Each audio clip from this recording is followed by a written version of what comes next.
Welcome to another deep dive, everybody, where we take like one thinker or idea and like really go deep. Like, you don't have time to read all the books, so we're doing it for you. And today it is a medieval philosopher named William Crathorn. Not maybe a household name, but we're going to see if we can make it one after this deep dive. Yeah, so we're trying to understand Crathorn's key ideas, and where we're mostly drawing from is his entry in the Stanford Encyclopedia of Philosophy. So for all you philosophy nerds out there, this is like your guided tour through all the intricacies of his thought. So William Crathorn, he's hanging out at Oxford in the 1330s. And give us the elevator pitch. Like, why should any modern philosopher or someone today interested in philosophy care about him? Okay, well, he's in a really interesting time, right? He's part of like the first generation of philosophers at Oxford after William of Ockham. And, Ockham's a huge name. Everyone knows Occam's razor. And so Crathorn, he's like pushing back against some of Occam's main points, but also developing his own ideas, especially like how we think about language and knowledge. Okay. And what's really cool is that he kind of anticipates some of Descartes' arguments about skepticism and his ideas about what is real, like ontology, that was super radical for his time. Descartes, that's got my attention, for sure. Right. Okay, so deep dive mission, everybody. We're going to figure out what's at the heart of Crathorn's philosophy. What makes this 14th century Dominican friar someone whose ideas we should still be thinking about today? Right. So, okay, basics. Who is this guy? When was he around? What was his deal? Well, unfortunately, we don't know a ton about his life, but we think he was probably from this village called Crathorn in North Yorkshire, became a Dominican friar, and was at Oxford University, probably most active between 1330 and 1332, when he was lecturing on Peter Lombard's Sentences, which is like a really important book in medieval universities.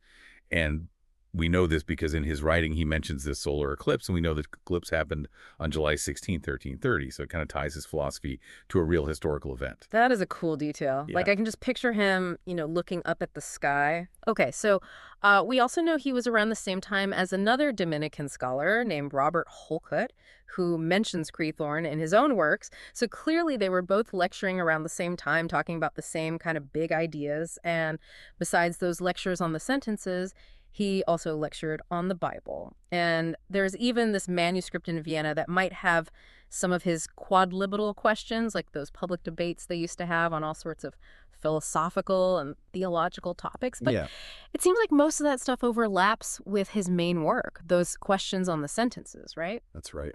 Okay, so he's at Oxford. He's in the mix with all these other smart people.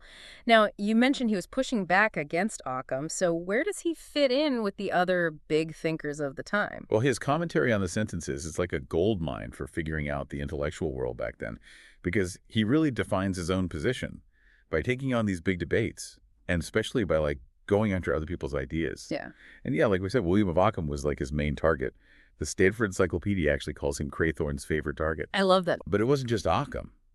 He also argued against guys like Thomas Aquinas, John Duns Scotus, Richard Fitzralph, even Robert Holcott, like the guy we just mentioned. Wow, he was busy. So he's like really hammering out his ideas in conversation with like all the main currents of thought at the time. He sounds like a real intellectual brawler. Yeah, a little bit. But, okay, even though he's arguing with Occam, did they agree on anything, like any basic philosophical starting points? Yeah, actually, he's still a nominalist, just like Occam. Yeah. So they both believe that the only things that are really real are individual things, not some kind of abstract universal concept or essence. Gotcha. And he also had a similar theory of predication, which is basically how we say things about those individual things. So like how we use language to describe the world. Okay. But the big thing for Crathorn when he was looking at Occam was that he saw these problems coming out of Occam's ideas, especially when it comes to epistemology, how we know things, philosophy of language, and ontology, what exists. Okay, so he's poking at Occam's system, trying to find the weak spots. Right. Did they ever meet, like, face-to-face? Was there any record of them interacting? It doesn't seem like it, from what we know, it's more likely that Crathorn was engaging with Occam through his books. Okay. What he wrote, or maybe indirectly through Adam Woodham, who was like a student of Occam's. Okay. And it's interesting because Woodham mentions this Dominican Socius a lot, which might have been Crathorn or maybe another Oxford Dominican named John Grafton. So they were in the same intellectual circles, but we don't really know if they actually hung out. Gotcha. So he's like in the shadow of this giant figure, but making his own way. Okay, so let's get into his ideas, starting with epistemology, how he thought we know things. The source mentions Roger Bacon as a big influence here. Yeah, that's right. Crathorn's whole idea of how we know the world around us is based a lot on Roger Bacon. Mm-hmm. Bacon said that our minds can only know the outside world through these species, which are like mental copies or representations of things. So it's like our minds are making these little copies of the world. Okay, so it's like a mental footprint. Yeah, something like that. And Bacon had this idea called the multiplication of species, which he used to explain how causes make effects. And he used light as an analogy, like how light comes from a source. The object sends out these species and they interact with our senses and intellect. Uh-oh.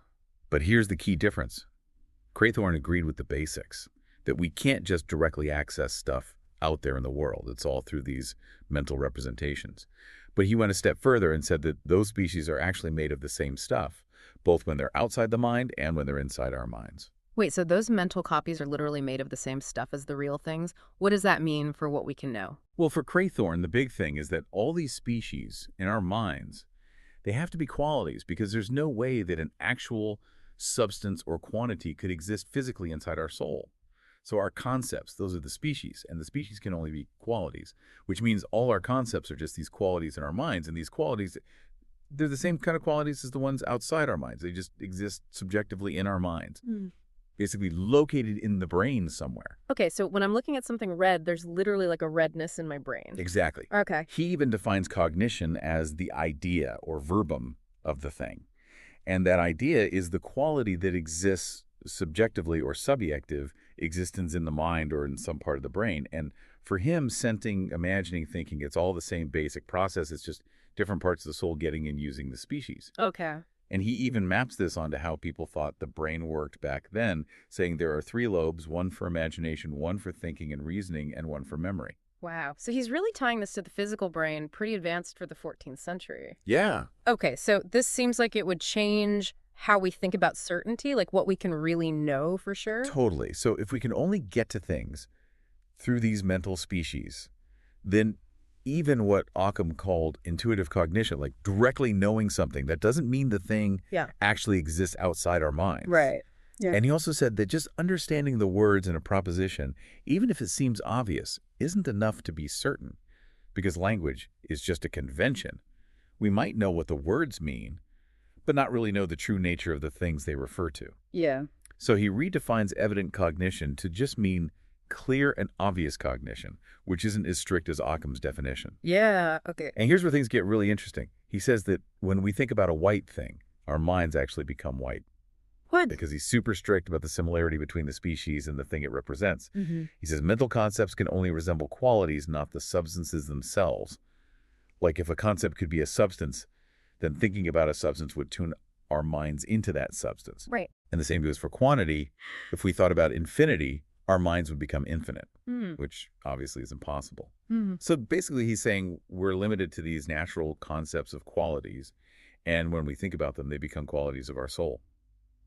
Okay, so the mind turns white when you think about white. That's a pretty wild idea, but this seems like it creates a huge problem. Like, if all we know are these qualities in our minds, how can we be sure that there's a real world out there that matches up with them? Exactly. That's the skeptical challenge. And Crathorn knew this was a problem with his epistemology. Like, if the qualities we experience are the same kind of qualities as the ones out there, how can we tell them apart? And his solution, which the Stanford Encyclopedia calls radical, is that we just can't be naturally certain about reality as we think about it. Okay. There's no way to tell the difference between a quality that's only in our minds and the same quality that's actually out there in the world. So does he just give up then, like say we can't know anything about the world? No, he tries to find a way out. And his main solution is this principle that God wouldn't deceive us. He says it's self-evident that God being good wouldn't make our minds and senses in a way that would make us believe false things. So we have to trust that our perceptions are basically accurate because God wouldn't trick us. Okay, so he's relying on God to guarantee that we're not totally off base. Interesting. Yeah, and that's actually similar to what Descartes argued later about the Dieu trompeur, the deceiving God. Yeah. So it's like a medieval take on a very classic philosophical problem. Right, okay, so God's making sure we're not hallucinating the whole world, but did he have any other arguments against skepticism? He did. He also looked at Augustine's famous cogito argument, which is the I think, therefore I am idea. Right. And he said that even if you doubt the statement I am, the fact that you're doubting means you exist because something that doesn't exist can't doubt. So according to Crathorn, you can't really doubt that you exist. Interesting. So that gives us some certainty about our own minds, even if the outside world is still a bit shaky. Right. Okay. So we're on solid ground with our own existence, even if we're relying on God to keep the rest of reality from dissolving into a dream. Yeah, pretty much. Okay, cool. So let's move on to language. His theory of knowledge seems like it would have big implications for how he thought about language, especially this debate about mental language. Yeah, absolutely. Back in the 1320s and 1330s, there was this big debate at Oxford about mental language. Okay. The question was, is our thinking happening in some kind of universal language of the mind with these innate concepts, or is it more like regular spoken language, something we learn and agree on? Right. And William of Ockham, he was a big supporter of the universal mental language idea. Mm-hmm. He said there's this language of the mind made up of concepts we get through natural relationships like cause and effect or similarity. And he thought that all the different spoken languages we have, they come from this shared mental language. No, okay, so like there's this basic level of thought that gets translated into all the different ways we talk. Exactly. Yeah. But Crathorn didn't buy it because of his ideas about knowledge. Yeah. He said if all we have in our minds are qualities that are like the qualities in the world, then we might have these natural mental signs for qualities. But what about mental words for substances? Yeah. Verbs, logical connectors. Right. There's no natural copy in the mind that could explain those kinds of words. So he said that mental language, except for those natural signs for qualities, is just as conventional as spoken and written language. Yeah. And actually, it comes from them. So you're saying that the spoken word comes first and then our inner mental language is just like an echo of that? Right. It's a pretty different way of thinking about it. Yeah. He saw mental words as these copies of conventional words that have the same meaning. So if you speak English, your mental language will be like a mental version of English. If you speak Latin, it'll be like mental Latin and so on. Yeah. So while we might have these natural mental qualia, those raw experiences, they don't make a language on their own. And Crathorn was pretty unique in saying that conventional words actually come before their mental versions. He said meaning is first made through people agreeing on it and using it in a community. Yeah. Our mental language is just us taking in those spoken and written systems. So whenever we think or reason, we're doing it in a conventional language where that language is mental reflection. That's pretty deep. It's like saying that the way we think is shaped by the languages we learn. Right. It connects language and thought in a really fundamental way. So it's not just that we think and then put those thoughts into words. Words themselves are shaping the very way we think. Exactly. Okay. Wow. So Crathorn's not messing around. He's shaking things up with knowledge language. And now let's talk about ontology, like what he thought about what actually exists and the categories we use to understand it. Yeah. So all his ideas about knowledge and language, they lead him to make some pretty radical changes to Aristotle's ontology. Like Aristotle, he came up with 10 fundamental categories being like substance quality, quantity relation, Yeah. like the most general ways we can describe things that exist. Right. But Occam, as we said, had already simplified that system a lot. Right. He got rid of most of them. Yeah, he reduced it down to just substance and quality, saying that the other 8 categories were just ways of talking about substances and qualities. Yeah. But Crathorn went even further. He basically said the whole Aristotelian system is wrong. We should just get rid of it. Wow. So he's not just tweaking it, he's throwing the whole thing out. Right. Why so drastic? Well, it comes back to his epistemology, his idea that we mainly know qualities. And even those depend on God not tricking us. Right. And because of his view that language is conventional, he didn't think those Aristotelian categories were natural or universal. Okay. So what's his beef with Aristotle's categories? Yeah, let's hear it. Well, he gets really into Aristotle's categories. And he says that the reasons Aristotle gives for separating these categories don't really hold up. Okay. Like, take the category substance. Aristotle said that a substance doesn't have an opposite, but it can have opposite qualities. Like a piece of wood can be cold and then hot. Right. But Crathorn's like, well, even the qualities of the wood can change to their opposites if the wood is cold. Its coldness is the opposite of its hotness. So that supposed difference between substance and accidents, it doesn't work. Okay, I see what he's saying. Yeah, and here's how he puts it. Not only the substance of the wood can receive the contraries, but also the accidents of the wood. But if the wood is hot, not only is the heat attached to the wood hot, but also all the positive coextensive natures of the wood. So he's saying there's not this clear division.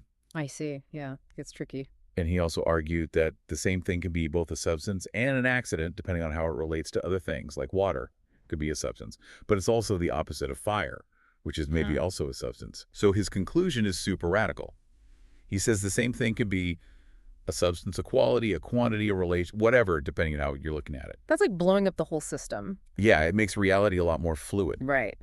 The Stanford Encyclopedia points out that Crathorn is really good at criticizing Aristotle, but he doesn't always say exactly why he wants to completely ditch Aristotelian ontology. Right. Okay. But it seems like it fits with his focus on knowing qualities and also what the encyclopedia calls his frequent tendency to materialism.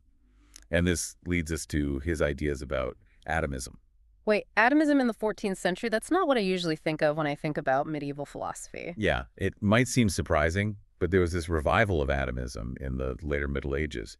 And Crathorn, even though he's not as famous for it as guys like Henry of Harclay or Nicholas of Autrecourt, he definitely talks about it in his sentences commentary, especially when he's talking about the divisibility of the continuum. So he said that a continuum, something that seems like you could keep dividing it forever, is actually made up of a limited number of these tiny indivisible atoms. And these atoms weren't just like mathematical points, they were real physical things with their own size and nature. Like he thought there were different types of atoms, like atoms of gold and atoms of lead. So not the same kind of atoms that Democritus talked about. No, Crathorn's atoms, they had these special qualities. Now, one problem with atomism, going back to Aristotle, is how do you explain how these indivisible atoms can touch each other without either merging together or leaving gaps between them? Yeah, that's a good question. So Crathorn's solution was pretty smart. He said the problem only comes up if you think of atoms as these points with no size. Okay. He said atoms have a real size and they take up a single place, or situs, which he defined as the spot occupied by the quantified thing. So the atoms can touch because the places they're in are touching. Okay, so they're in contact because the spaces they occupy are next to each other. That's a neat way to think about it. Yeah, exactly. The Stanford Encyclopedia says he's one of the most radical atomists of the 14th century. Yeah. And he shares this anti-Aristotelian view with Nicholas of Autrecourt. Okay. And they say his whole philosophical system, his epistemology, philosophy of language, and ontology, it's all a super original form of reductionism. Like, yeah, he's trying to explain complicated stuff with these simple, basic Oh, elements. wow. Okay, so let's sum up this deep dive for everyone. We looked at William Crathorn, who came after Occam and really carved out his own path. He developed a theory of knowledge based on mental species, which led to some big skeptical problems, but he used the idea of a non-deceiving God to try and solve them. Right. He argued that mental language is actually based on spoken language, flipping the usual way of thinking about it. Yeah. He totally rejected the traditional categories of being and came up with this unique atomist view of the physical world. Yeah, what's cool is that he's dealing with these really fundamental philosophical questions about knowledge, language, reality in ways that are still relevant today. And he even anticipated some later ideas in Western philosophy, like his arguments about skepticism are similar to what Descartes was talking about. Which brings us to our final thought for you all. So given that Crathorn was skeptical about whether we can directly know reality, and that he thought we have to trust God to guarantee our perceptions are accurate, how does this medieval perspective make us think differently about truth, the senses, and the limits of what we can know? It's a great question. And imagine a world where the only way we interact with reality is through these mental copies. It really makes you think, and that's what these deep dives are all about. We hope you'll keep exploring these ideas. Thanks for listening.